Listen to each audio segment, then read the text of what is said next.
Όχι καθόλου, θα το λέγαμε, όχι. Ευχαριστούμε πολύ. Νομίζω είμαστε έτοιμοι να αρχίσουμε.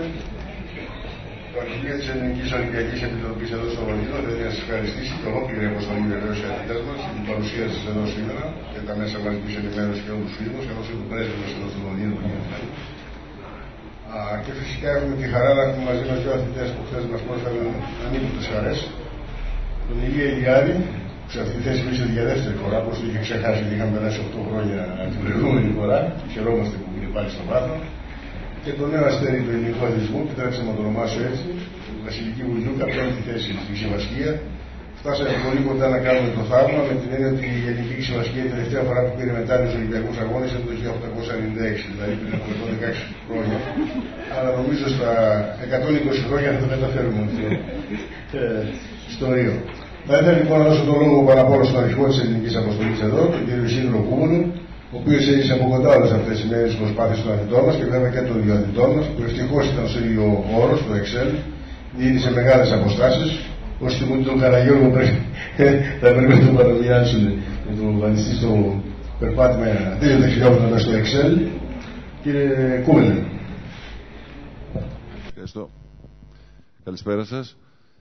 Κύριε Πρέσβη, αγαπητοί συνάδελφοι στην Ελληνική Ολυμπιακή Επιτροπή, εκλεκτοί καλεσμένοι, αγαπητοί δημοσιογράφοι, αγαπητοί Ολυμπιονίκες, σας ευχαριστώ πάρα πολύ. Καταρχάς να ευχαριστήσω τον Νίκο Δεσπότη που μας φιλοξενεί εδώ, το Ελληνοβρετανικό Επιμελητήριο, ιδιαίτερα τον κύριο Χάρη Κορομόπουλο που με μεγάλη χαρά μας φιλοξενεί για να κάνουμε αυτή την συνέντευξη τύπου, γιατί είναι μεγάλη χαρά πραγματικά για την Ελληνική Ολυμπιακή Επιτροπή και όχι μόνο, για την Ελλάδα θα έλεγα. Ήταν μια επιτυχία που περιμέναμε να έρθει, την είχαμε ανάγκη σαν Έλληνες και ήρθε χτες. Εδώ όμως δεν πρέπει να σταθώ σε αυτή την επιτυχία. Θέλω να πω ότι όλα τα παιδιά μέχρι τώρα, όλοι οι Έλληνες αθλητές, αξίζουν συγχαρητήρια. Έχουν δώσει το καλύτερο τους εαυτό. Έχουν καταφέρει πάρα πολλά πράγματα. Κάποιοι έχουν περάσει σήμερα που έχουμε πολύ μεγάλες επιτυχίες. Περάσανε στο τελικό της κοπηλασίας, 2 πληρώματα. Έχουμε επιτυχίες σε όλα τα αγωνίσματα, σε όλες τις, όπου βρίσκεται Έλληνας αθλητής. Και είμαστε πολύ περήφανοι γι' αυτό. Και βεβαίως αξίζουν συγχαρητήρια σε όλους, σε αυτούς που πέτυχαν και σε αυτούς που δεν πέτυχαν. Γιατί και αυτοί που πέτυχαν εδώ θα έπρεπε να έχουν μεγαλύτερα μετάλλια, να έχουν μεγαλύτερες θέσεις. Δηλαδή, εγώ είμαι σίγουρος ότι ο Ηλίας έπρεπε να έχει το χρυσό, κακώς δεν έχει το χρυσό.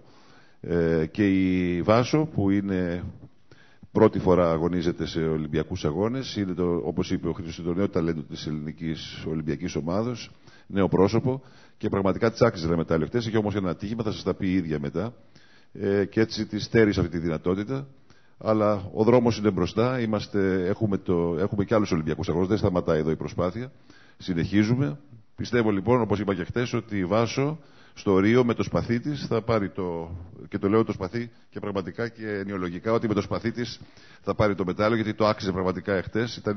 Εγώ πιστεύω ότι ήταν η καλύτερη μακράν και άξιζε να το πάρει αν δεν είχε αυτό το ατύχημα, τον τραυματισμό που της έτυχε σε αυτή την προσπάθεια. Εγώ πιστεύω ότι η ώρα αυτή ανήκει στους αθλητές, δεν ανήκει σε εμάς. Θέλω να δώσω συγχαρητήρια σε όλα τα παιδιά, όπως είπα, και στα 2 παιδιά εδώ που μας χάρισαν. Ο Ηλίας μας χάρισε το χάλκινο μετάλλιο και η Βάσο την 5η θέση. Είναι Ολυμπιονίκης, γιατί όπως ξέρετε οι Ολυμπιονίκες είναι μέχρι την 6η θέση. Είναι Ολυμπιονίκης λοιπόν και η Βάσο. Θέλω να τους συγχαρώ από καρδιάς, να συγχαρώ τους προπονητές τους. Είναι εδώ ο Νίκος, ο Ηλιάδης είναι εδώ, ο προπονητής της Βάσος δεν μπόρεσε να έρθει. Καταρχάς, να ζητήσω συγγνώμη, θέλω να μεταφέρω από τον πρόεδρό μας, τον κύριο Καπράλο, το ξέχασα, τις ευχές και τα συγχαρητήρια στα παιδιά και σε όλους και τις ευχαριστίες που είστε εδώ. Δυστυχώς κάποια ανηλεμένη υποχρέωση δεν τον εμπόδισε να είναι εδώ κοντά μας. Και να συνεχίσω λέγοντας ότι η μέρα ανήκει στους αθλητές. Θέλω να έχετε το λόγο, να υποβάλλετε οποιαδήποτε ερωτήσεις θέλετε. Εγώ να τελειώσω λέγοντας ότι συγχαίρω τα παιδιά, συγχαίρω τους προπονητές, συγχαίρω τις ομοσπονδίες γιατί δούλεψαν πάρα πολύ. Ξέρετε, αυτά τα χρόνια που περάσαμε στην Ελλάδα, τα χρόνια της Ολυμπιακής Προετοιμασίας, αυτής της Ολυμπιακής Προετοιμασίας για το 2012 ήταν πάρα πολύ δύσκολα. Δεν υπήρξε καμία βοήθεια από το κράτος. Και ό,τι καταφέραμε, το καταφέραμε με ιδιωτικούς χορηγούς που ανέλαβαν να βοηθήσουν και να στηρίξουν την προσπάθεια της ελληνικής Ολυμπιακής ομάδος και να έχουμε μια ευπρόσωπη παρουσία 104 αθλητών στο Λονδίνο, το οποίο είναι μια πολύ σημαντική παρουσία. Γιατί ξέρετε, κάποιοι κακεντρεχείς πίστευαν ότι η Ελλάδα λόγω της κρίσης δεν θα είναι εδώ. Ότι δεν θα μετάσχει στο Λονδίνο, κάτι αδιανόητο. Η Ελλάδα όμως είναι εδώ και είναι δυνατή, είναι παρούσα με επιτυχίες και δίνει χαρά και ελπίδα στους Έλληνες. Αυτό που έχουν ανάγκη σήμερα. Και εγώ που είμαι επικεφαλής αυτής της αποστολής, είμαι, να σας πω, πάρα πολύ χαρούμενος και πολύ περήφανος, γιατί είμαι αρχηγός και επικεφαλής αυτών των παιδιών που πάνω απ' όλα, εκτός από το αθλητισμό, διδάσκουν και ήθος εδώ στο Λονδίνο. Γιατί η Ελλάδα γέννησε τις Ολυμπιακές αξίες και είναι η πρώτη που τις δίδαξε στον υπόλοιπο κόσμο. Και έτσι είμαι χαρούμενος που όλα αυτά τα παιδιά με το ήθος τους πραγματικά μεταφέρουν τις Ολυμπιακές αξίες και μας κάνουν εμάς όλους Έλληνες να είμαστε περήφανοι. Σας ευχαριστώ πολύ, παιδιά, και δεν έχω κάτι άλλο να πω. Οτιδήποτε θέλετε να ρωτήσετε μετά, αλλά ο λόγος νομίζω ανήκει στους αθλητές και σε εσάς να τους ρωτήσετε ό,τι θέλετε. Σας ευχαριστώ πολύ.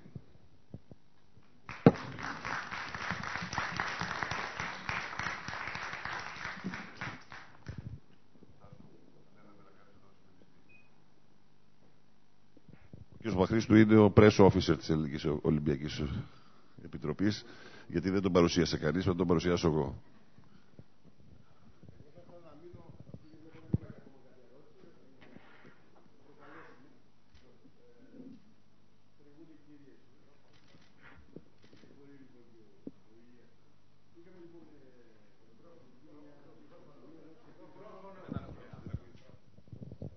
Είχαμε λοιπόν μια κρίσιμη στιγμή στον αγώνα, ενώ προηγούσαμε μπροστά 4 σημεία περίπου, νομίζω και 5 κάποια στιγμή. Μετά είχαμε σιγά σιγά μια κάθετη πτώση που πολλοί την αποδώσανε σε μια κούραση που νομίζω έπαιξε το ρολό της, αλλά το κυριότερο είχαμε μια σύγκρουση, χωρίς να φταίει βέβαια η Κορεάτσα,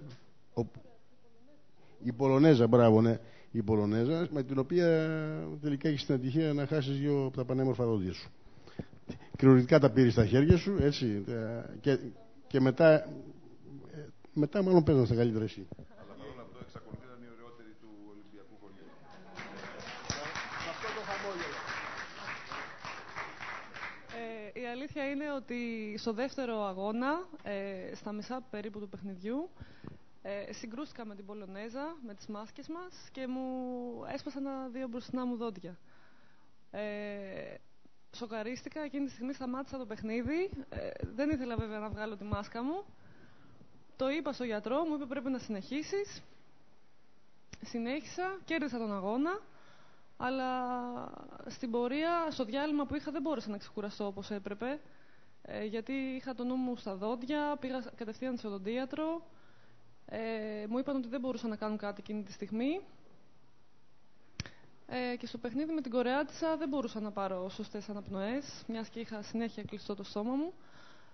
Και αυτό με κούρασε αρκετά. Ενώ ήμουν μπροστά, μετά κουράστηκα τόσο πολύ που τελικά το έχασα το παιχνίδι. Ήμουνα... Η Κορεάτσα πρέπει να το πάρεις εσύ. Τελικά βγήκε πρώτη η Κορεάτισσα. Κέρδισε τη Ζαγκούνης που ήταν 2 φορές Ολυμπιονίκης. Κέρδισε τη Ρωσίδα. Ήταν μια πολύ καλή μέρα για την κοπέλα.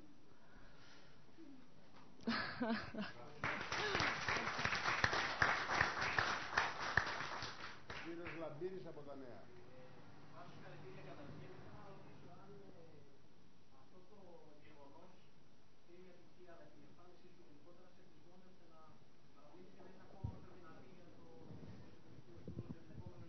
Με επισμώνει πάρα πολύ, γιατί βλέπω ότι έχω δυνατότητες και ότι μπορώ και παραπάνω. Οπότε σίγουρα θα συνεχίσω μέχρι και το Ρίο.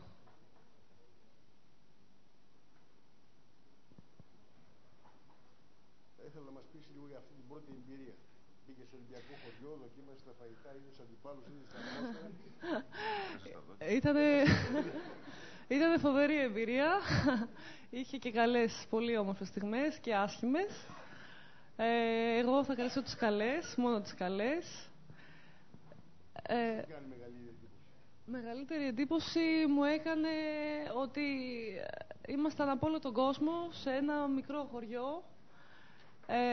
Τρώγαμε όλοι μαζί, ήμασταν όλοι ίσοι και ήταν φοβερό αυτό.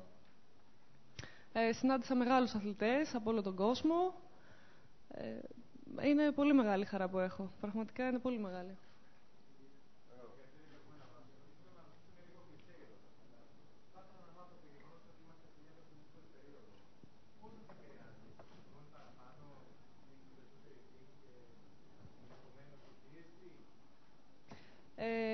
Είναι πολύ δύσκολες οι στιγμές που περνάμε στην Ελλάδα. Αλλά εμείς οι αθλητές, και όχι μόνο οι αθλητές φυσικά, δεν το βάζουμε κάτω. Προσπαθούμε και θα προσπαθούμε συνέχεια για κάτι καλό, για ένα καλό αποτέλεσμα.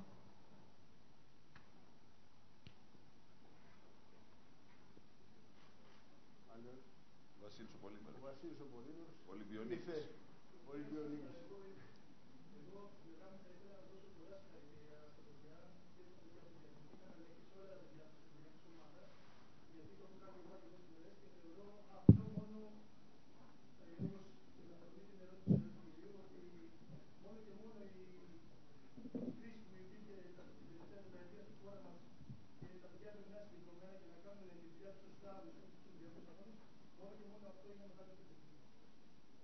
Εγώ να προσθέσω ότι δίπλα του είναι κυρία Τύχη, που είναι σύζυγος, ένα από τα μεγαλύτερα ονόματα της ελληνικής κομπηλασίας. Κύριε Μισή, είναι έκτη Ολυμπιονίκη στο Πεκίνο. Περιμένουμε να δούμε τώρα το παιδί. Στην κομπηλασία και έτσι ήρθατε εδώ πέρα για να εμψυχώσουν τα παιδιά το Σάββατο που πάνε στους τελικούς. Επίσης πρέπει να δηλώσουμε ότι είναι εδώ η Πρωθιέρεια, από εκεί ξεκίνησαν όλα, μην ξεχνάμε, που γέννησε το φως, η κυρία Ινώ Μενεγάκη.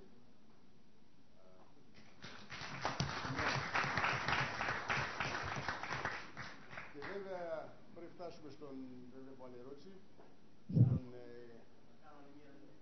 να κάνετε και ερώτηση. Πόσο δύσκολο να συνδυάσεις τον πρωταθλητισμό με αυτές τις εκπληκτικές σε συνδυασμό και με τις σπουδές. Κάναμε και ένα παράδειγμα το Γιώργο του Μαυροδρά παλαιότερα, αλλά και άλλα παιδιά που καταφέραμε να βγάλουν την πολιτική που φτάσαμε. Ήταν πολύ ψηλό επίπεδο. Πόσο δύσκολο είναι και κάτι. Είναι πάρα πολύ δύσκολο και ιδίως όταν η σχολή είναι πολύ απαιτητική, είναι φοβερά δύσκολο. Εγώ σπουδάζω οδοντιατρική, είμαι τελειόφοιτη. Ναι, είναι η ηρωνία της τύχης. Πολύ, αρκετά. Εσείς? Εσείς που με βλέπετε θα μου πείτε. Είναι πάρα πολύ δύσκολο, αλλά όταν έχουμε θέληση και στόχο στη ζωή μας, πραγματικά μπορούμε να τα καταφέρουμε όλα.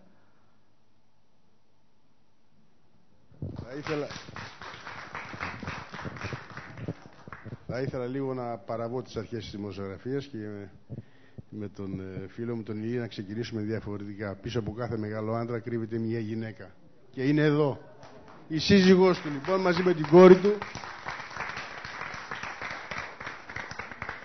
Κυρία μου, πώς είναι να ζείτε με έναν άνθρωπο σαν τον Ηλία? Η αλήθεια είναι ότι μας λείπει πολύ, γιατί τον βλέπουμε λίγο σπάνια. Αλλά μας δικαιώνει πάντα κάθε φορά στο τέλος, σε κάθε αγώνα. Δεν ξέρω τι να πω, είμαι πολύ περήφανη γι' αυτόν και πολύ χαρούμενη με αυτό.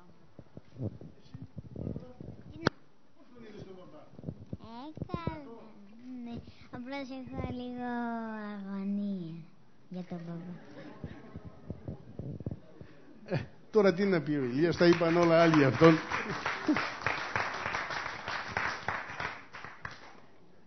Λοιπόν, περνάμε λοιπόν στον Ηλία για τις ερωτήσεις σας. Ο κύριος Τσόνης.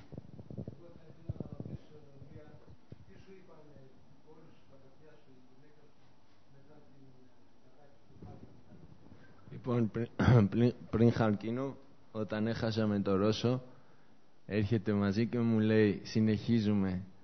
Χρειάζομαι μετάλλιο. Λέω, εντάξει. Αλλιώς δεν θα σε άφησω στο σπίτι. Δηλαδή, εντάξει, πραγματικά μου έδωσε ενέργεια και δύναμη που ήταν εκεί και γι' αυτό πρέπει να μάθουμε όλοι ότι όταν πέφτουμε κάτω πρέπει να σηκώθουμε. Να συνεχίζουμε. Να ρωτήσω κάτι τον Ηλία που έτσι το κάνω και εγώ τον δημοσιογράφο. Εσύ, Ηλία, έπαιξες για το Χάλκινο ότι έχασες από το Ρώσο, ο οποίος Ρώσος μετά προχώρησε, αλλά μετά έχασε και ήρθε πέμπτος. Έτσι. Όταν έφτασε η ώρα της απονομής, γιατί εγώ πιστεύω ότι έπρεπε να πάρεις το χρυσό, δεν υπάρχει αμφιβολία, ήσουν ο καλύτερος από όλους, όπως και η Βάσο. Έκανες κάποια κουβέντα εκεί με τους αθλητές, αυτούς που πήραν τα μετάλλια? Μήπως σου πρότειναν να αλλάξεις τα μετάλλια και να τους δώσεις το... Πραγματικά αυτός ο Κορεά που πήρε χρυσό μετάλλιο, αυτός είναι πρώτη φορά. Δηλαδή δεν έχει μετάλλια ούτε παγκόσμιο ούτε Ολυμπιάδα. Και όταν έπαιξε αυτός ημιτελικό μου λέει ήθελα πάρα πολύ να μην χάσω ημιτελικό, ότι ήξερα θα παίξω μαζί σου για τρίτη θέση. Γι' αυτό νευρίασα, ήθελα να πάρω το χρυσό που είχε μαζί του.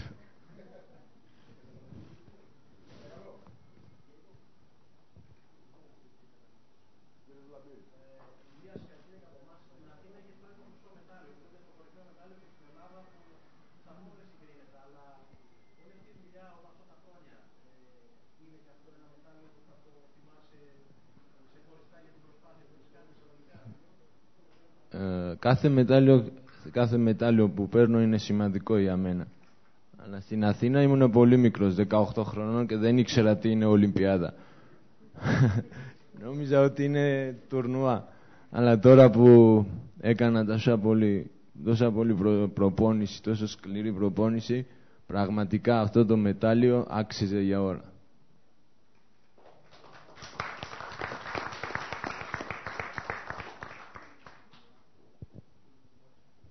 Δεν μπορεί να λείψει η άποψη από τον προπονητή του και πατέρα του. Κυρίες και κύριοι, ο Νίκος Ηλιάδης. Τι να πω, ήταν μια πολύ δύσκολη μετάλλιο, σε δύσκολη εποχή για την Ελλάδα, για τους Έλληνες. Είχε γίνει μεγάλη δουλειά, μεγάλη προσπάθεια, μέρα νύχτα δουλειάς, και δικαιώθηκε ο Ηλίας. Παρατσάκ μπορούσαμε να αλλάξουμε χρώμα, αλλά τι να κάνουμε. Και τρίτο, καλή θέση είναι πρώτη μετάλλιο για την αποστολή μας εδώ, και πιστεύω ότι αυτό το μετάλλιο θα δώσει κίνητρο στα άλλα παιδιά που θα αγωνιστούν σήμερα, αύριο, μεθαύριο, να έχουν παράδειγμα, να παλέψουν, να αγωνιστούν για μετάλλια. Τι να πω, στην Ολυμπιάδα να πάρεις μετάλλιο είναι μεγάλη υπόθεση, και αυτή τη στιγμή με τις δυσκολίες που έχουμε στην Ελλάδα, για τους όλους Έλληνες είναι μια μικρή χαρά, έστω και ότι μπορούσαμε να δώσουμε. Το μάτι του προπονητή τι είδε, όχι του πατέρα? Στους αγώνες δεν υπάρχει πατέρα τίποτα, υπάρχει μόνο προπονητής και αθλητής, παραπέρα τίποτα. Το βράδυ τι έγινε, υπήρξε κάποια παρατήρηση, γιατί όχι το χρυσό, ας πούμε, ή καταλάβατε απόλυτα τι έγινε? Όχι, χρειάζεται να το πούμε, τους βλέπω και καταλαβαίνομαστε τι γίνεται. Δεν χρειάζεται να μιλήσουμε για αυτό. Ευχαριστούμε πολύ, κύριε Ηλιάδη. Και εγώ ευχαριστώ πολύ όλους. Ο κύριος Δημητρόβου.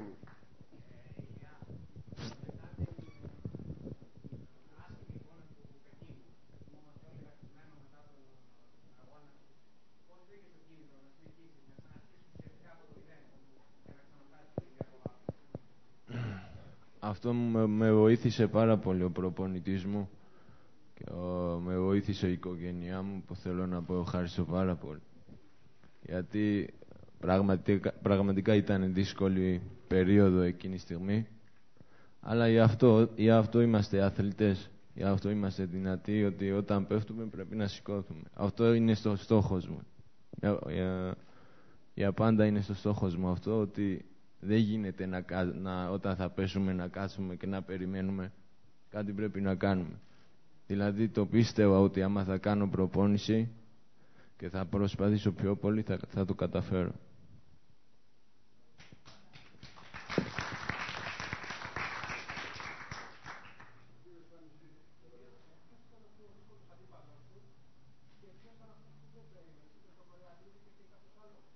Όχι.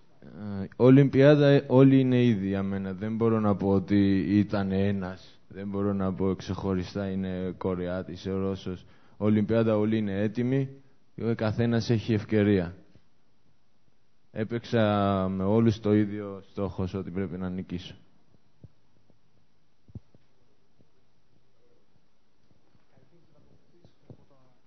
Να σας ρωτήσω, επικοινώνησε κάποιος πολιτικός ή κάποιος από την Ελλάδα να σας συγχαρεί μέχρι τώρα? Και αν ναι, ποιος? Ήταν εκεί μέσα στο γυμναστήριο. Όχι, από την Ελλάδα κάποιος? Από την Ελλάδα ακόμα δεν έχουν πάρει στο προπονητή μου εκεί, αλλά γι' αυτό δεν έχω κινητό μαζί μου. Είναι ο προπονητής μου. Να ρωτήσουμε τον προπονητή λοιπόν. Ποιοι πήραν από την Ελλάδα τηλέφωνα να σας συγχαρούν? Δεν σας ακούω. Όλα τα κόμματα. Κάποιοι υπογράφουν, δεν θυμάμαι όλους.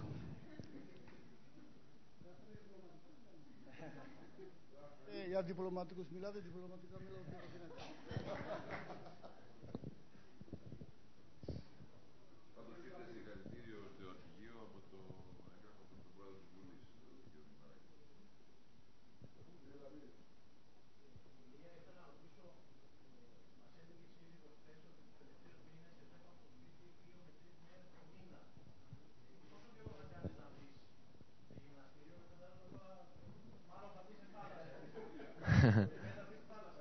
Όχι, εγώ χωρίς προπόνηση, τόσο πολύ προπόνηση που έχω κάνει, έχω συνηθίσει προπόνηση. Όλοι οι αθλητές καταλάβουν αυτό το πράγμα. Εμείς χωρίς προπόνηση δεν γίνεται. Όπως αέρα χρειάζομαι, έτσι μας χρειάζεται προπόνηση. Δηλαδή δεν θα σταματήσω εντελώς προπόνηση, θα συνεχίζω. Και οι αγώνες θα αποφασίσει ο προπονητής μου πότε να ξεκινήσω οι αγώνες. Χαλκιδική θα πάω εκεί.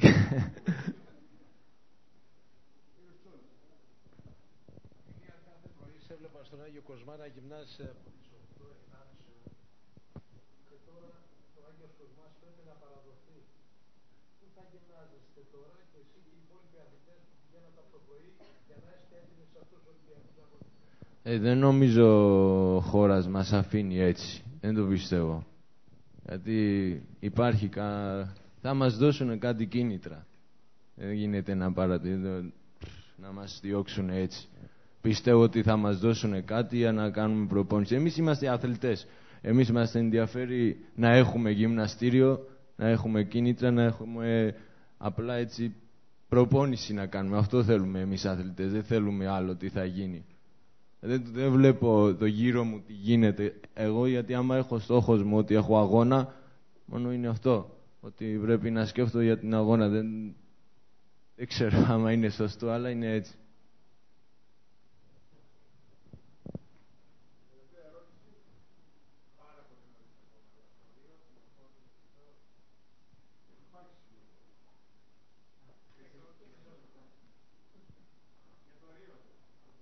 Εγώ, ακόμα Ρίο είναι πολύ νωρίς, είναι 4 χρόνια. Θα δούμε να έχουμε υγεία και θα καταφέρουμε κάτι.